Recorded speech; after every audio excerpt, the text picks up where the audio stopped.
Yeah, so welcome to Behind the Gem episode 2. I'm here with Kenny, the co-founder of Manta Network. I really want to dive into what they're building, how he thinks about the future of both L2s and just the entire, where the space is going in general, and some of the challenges that you guys have faced, and really want to open up things from a founder perspective for the KuCoin audience.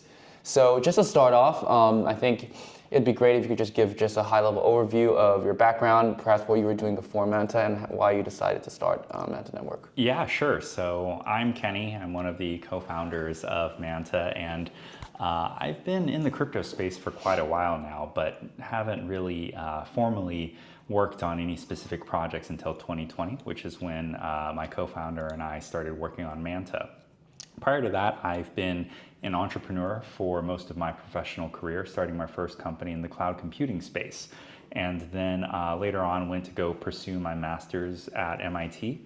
And there I was the teaching assistant for current SEC chairman Gary Gensler. And then afterwards, I went to start Manta because we realized there's a lot of sort of UX and scalability issues in the crypto space that still need to be solved. Okay, awesome. And then, so you say the problem is UX and scalability, right? And you guys are, or that's the core problem that you guys are solving. So how do you guys solve that from a product or technical perspective? How are you guys different from other L2s? Sure. So I think one of our key differences here is that we believe that in order to be a very powerful, I guess, for lack of a better term, L2, and I'll get into details about this, you need to be able to adapt, right? And so what do I mean by that? If you think about the industry from a broader timeline perspective, not just in this specific generation, but maybe like 2011, 2012, you start seeing these forks of Bitcoin come out, right? Like Litecoin, Digibyte, and then even later Bitcoin Cash and all that stuff. And all of these innovations were purely monolithic, meaning that everything was kind of built in-house. You forked off the technology, and then you have a core team working on that forked technology. And then you fast forward to about 2016, and those technologies essentially become irrelevant, right? I mean, like, who still talks about Litecoin anymore? They weren't able to keep up with the pace of innovation because the user needs started to change. And so in 2016, you see stuff like Ethereum forks come out because now user needs started focusing on decentralized applications, right? And Bitcoin forks don't allow for decentralized applications. And so many of them started falling by the wayside. Ethereum, you see the same pattern. You have these Ethereum forks, Ethereum competitors, all building their own VMs, Neo, EOS, I don't know, a bunch of them, right? But then you fast forward to 2022, 2023, how many of them are still, relevant compared to Ethereum and Ethereum's dominance? They also built in a monolithic way. Lots of core teams trying to innovate but couldn't keep up with the pace of innovation. And so now we're in 2024 and we're looking at L2s and scalability. And I think we have the same issue here because the question is, now we have 50 different L2s, 100 different L2s, but where are they going to be 3 years from now, 5 years from now? Are we still going to be talking about all of them or just a select handful and everything else falls out of relevance? And I think it's true, most of them will fall out of relevance. And so, how does Manta really fit into this and remain relevant throughout the entire time is we have a focus on modularity. And modularity allows us to take relevant technologies and plug them into our network, allowing that pace of innovation to go so much faster than trying to rebuild everything from the ground up in-house that we've seen in the Bitcoin era, that we've seen in the Ethereum era. And so, we were the first to actually start leveraging Celestia once it went mainnet. And as a result, right, we've been able to save our users about like $2 million in gas fees in just the first month. That pivot, that type of innovation, being the first to market to do this, was only possible because we're taking that modular approach. Otherwise, we'd have to build this all in-house and it would have taken years. By that time, we would have been irrelevant. So I think the real big innovation that sets us apart is our modular approach, which allows us to adapt, bring in new technologies to drive value to users immediately. So do you think, speaking of, you guys being sort of the leader in, modular layer 2s. Do you think modular layer 2s and monolithic blockchains can coexist, or is it really one or the other? And obviously, you guys are focusing on on being modular. Yeah. So the modular versus monolithic, right? Like, I do think that each has their own place in the ecosystem.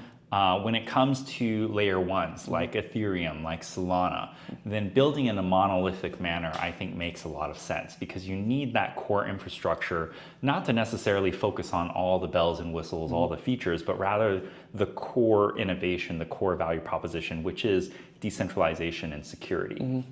When you think about Vitalik's trilemma. But the third piece of that trilemma is the scalability.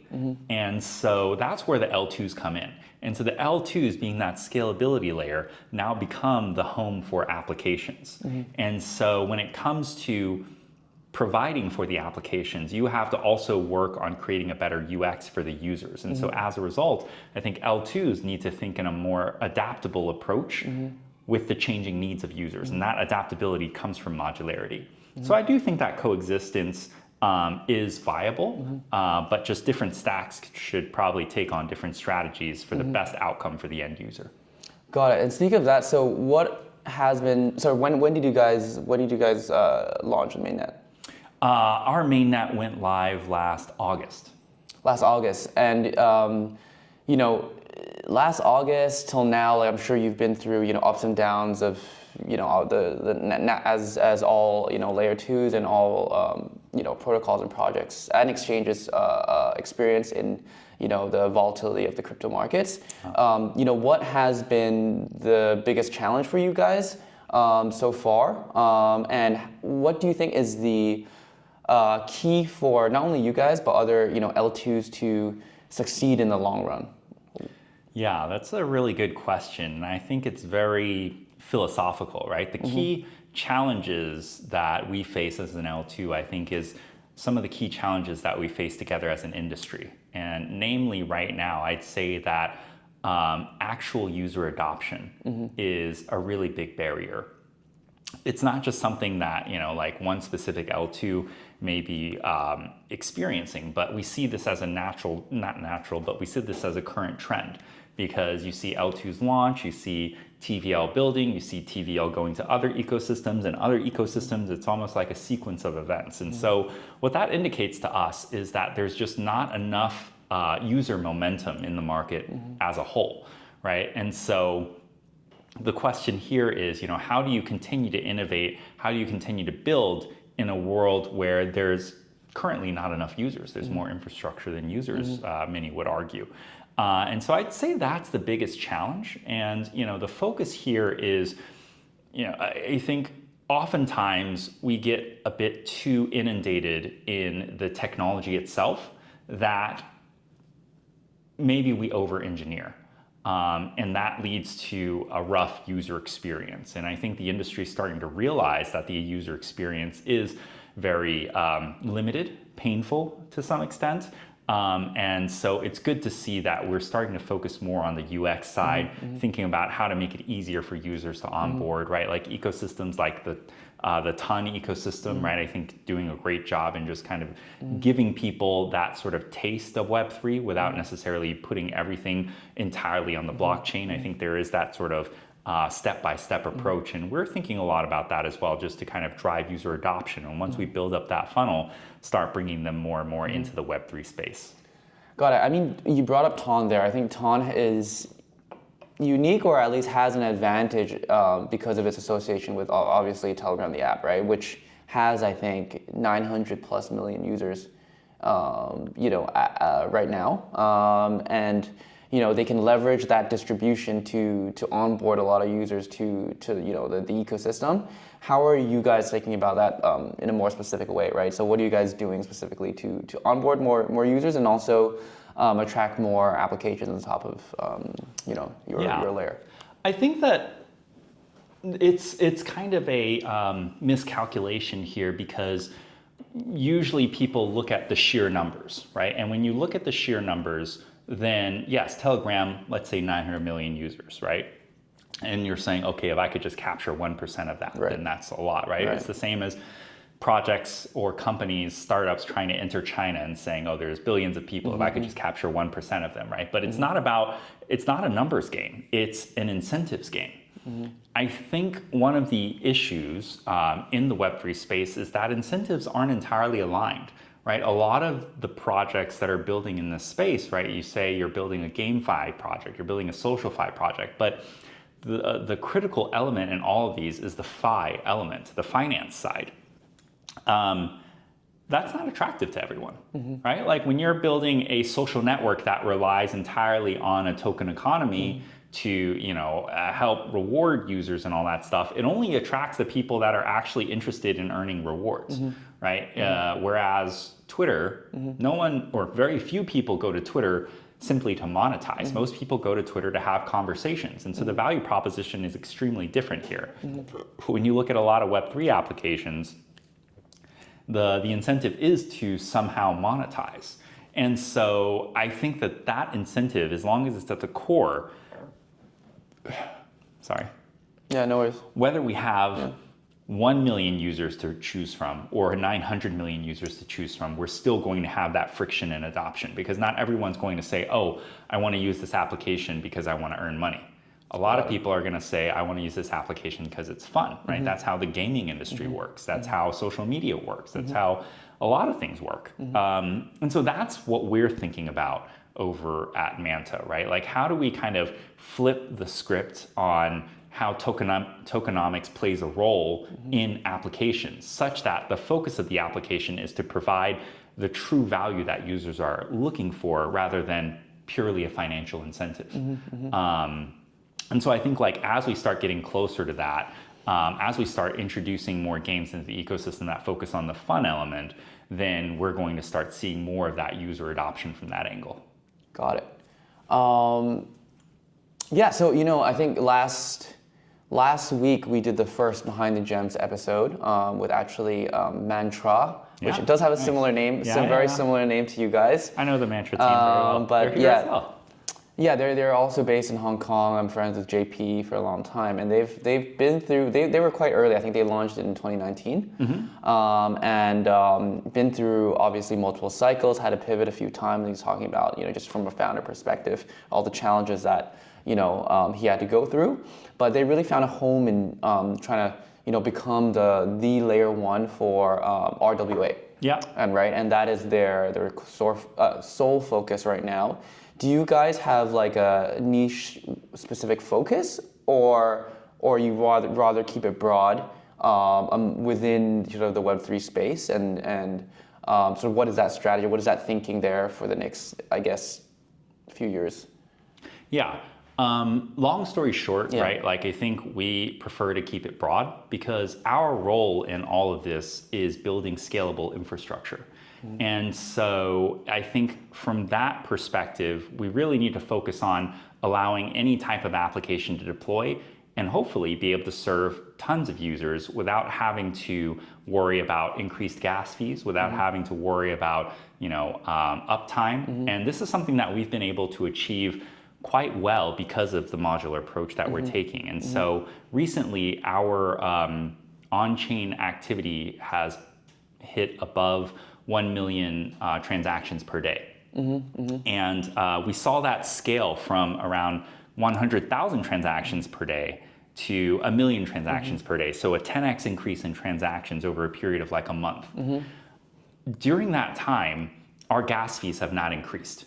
Got it. And so that's been, that I think is really awesome, because if you try to imagine that happening on Ethereum, right? Like, CryptoKitties takes down the entire network, right? And so, during a volatile market, you try to make a swap on Uniswap and it costs $300 in gas fees. But throughout our whole life cycle, from going 10x on the transactions, you can still make a swap on native dexes like Gold Network for a fraction of a penny, a third of a penny.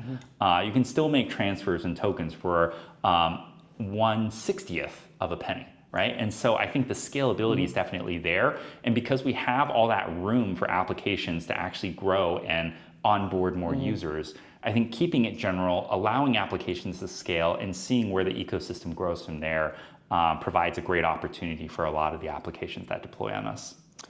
Awesome. So clearly the focus here is not, niche specific, but more broad. However, the focus is on the scalability. Exactly. Right? So so that definitely sounds extremely interesting. But I also want to get your insight into how you actually had that 10x growth within such a short amount of time, right? Yeah.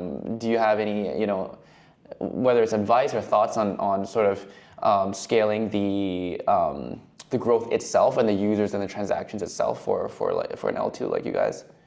Yeah, it's very interesting because, right now, I kind of alluded to earlier, this lack of users, right? And so how do you actually get your existing community engaged?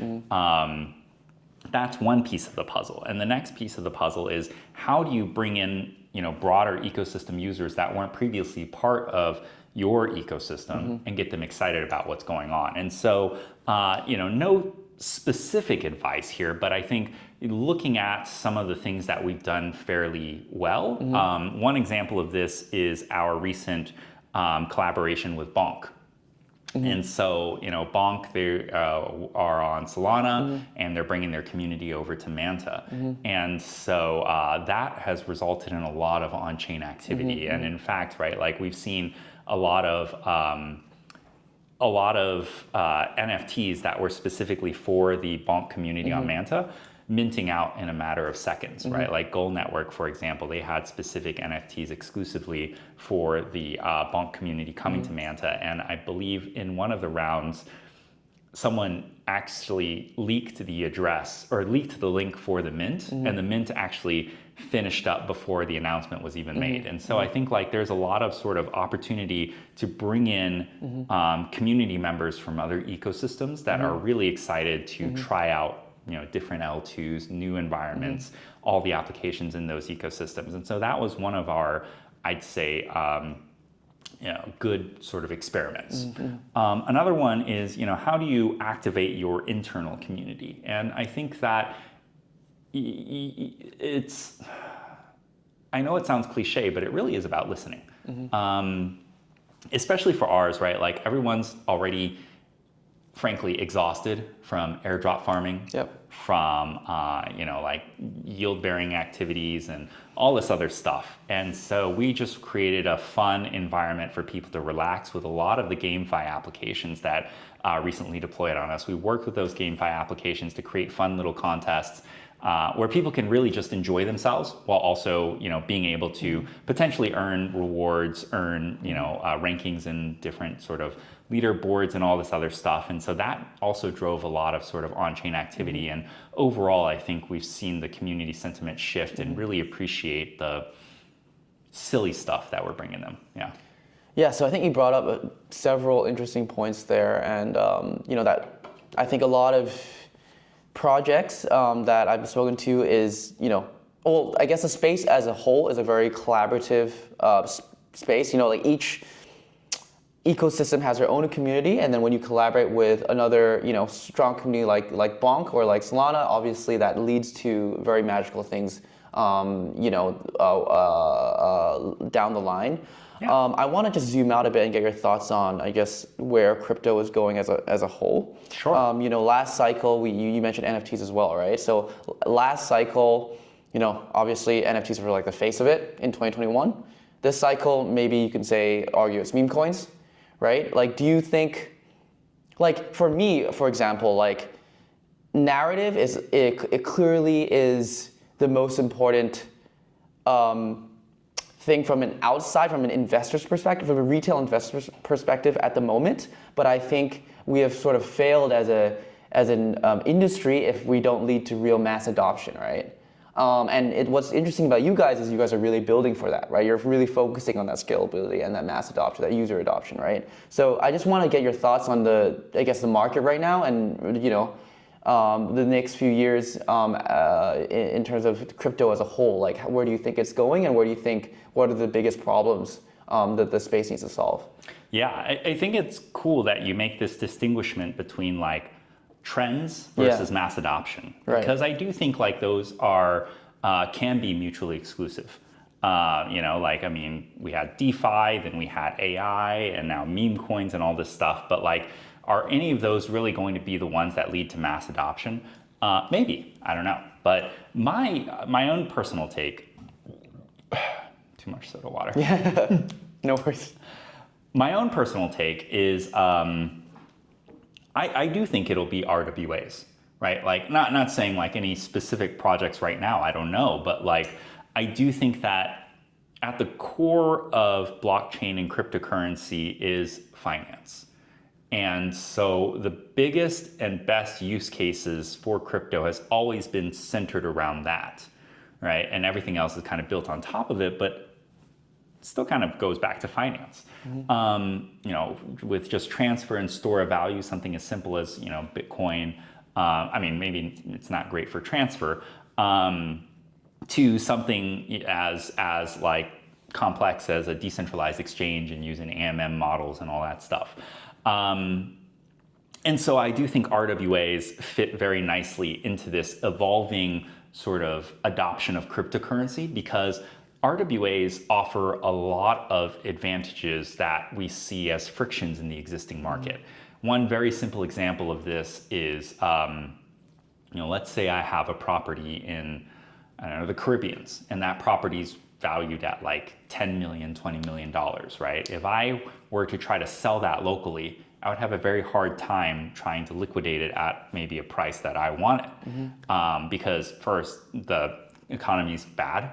Two is, locals probably don't want that expensive, right? They want something cheaper. Maybe I have to even liquidate it at a price that I didn't want to. But if I were able to take that and give it to a global audience, right? Whether in fractionalized shares or just trying to sell this off to 7 billion people, that's still better than trying to sell it off to an audience of like 1 million people, right? And so I could have much better price discovery for my real estate. I can even fractionalize it, maybe even increase its value. And so I think like it's a very simple example, but it's very powerful because it's the same for stocks, it's the same for bonds, it's the same for debt, right? Instead of being country by country, you introduce a global system to it, I think is very efficient at creating new price discovery. What that means is like, another example is like NVIDIA stock, right? It was like the hottest thing, I don't know, a month ago, 2 months ago, I don't remember. But basically it was traded on US stock markets. So US investors had access to it, and maybe some select investors around the world. But what about everyone else? What could have happened to NVIDIA stock if everyone else had access to it, right? Like maybe it would have 10x'd its price. Maybe it would have shorted, right? Like who knows? But now you have global price discovery of NVIDIA stock rather than just US-centric price discovery. Yeah, super interesting, and I definitely agree with you there. It definitely seems like RWA is here to stay, and I think what you guys are doing and focusing on that scalability is also a part of that story for obvious reasons, right? So just before we wrap up, I just want to get your final thoughts. Anything you can share with the KuCoin audience about what else you guys are working on, or just any final words or thoughts before we wrap up? Sure. Yeah. I think at Manta, we've always been very much focused on being innovative. Even when we first started, we started within the Polkadot ecosystem, and we were one of the first parachains to launch. And that is, from the outside looking in, sounds, oh, that's cool, but it's not as simple as deploying a smart contract, especially not in the early days. Like every time Polkadot would upgrade its systems, then our code would break because different things happen. Yeah. And so it took a lot of trial and error to get to where we were in terms of launching one of the first parachains. And then after Celestia launched, we were the first to actually use it to create a modular DA system, the first L2 to do that. And we were able to successfully launch that without any downtime on our network. Now, we're working more on that innovative side around multi-DA. So when you think about things like modularity and stuff, right, like you have such dependency on other systems. So a very simple example of this is like if I opened up a coffee shop and you're a coffee bean supplier and I only buy my coffee beans from you, what if one day you can't supply the coffee beans to me, right? Like maybe the road that leads to my place is under construction and you can no longer go there. Now all of a sudden my entire coffee business is down because you can't get to me. it's the same with modular approach, because now I'm depending on systems like Celestia, like EigenLayer, like Avail. And so if any one of them goes down and I only use them, then my network's down too. Yeah. And so we're building a multi-DA system, first of its kind, that actually leverages data availability services across the industry. So we have 7 different DA services, including Celestia, including Eigen, including Avail, Near, et cetera, so that there's redundancy and resiliency, which allows us to leverage modularity to be adaptable, to be fast, to be scalable, but also introduce a level of redundancy so that we have much better uptime. So if one of them goes down, that's okay. Got it. Awesome. And when is that going to be live? Or, That's already live on testnet. Okay. And we're going to be pushing it on mainnet with the DA services as they come online, because not all of them are on mainnet right now. But yeah, so I mean, always sort of innovating, always trying to figure out ways to become more scalable, more secure for our users. Yeah. All right. Well, I think that about wraps it up. And thanks so much for coming on here. I hope you guys learned something. And yeah, so I really appreciate it and hope to see you soon and get you back on to hear all about the updates. Sounds good. Awesome. Thanks, man. Thanks, guys.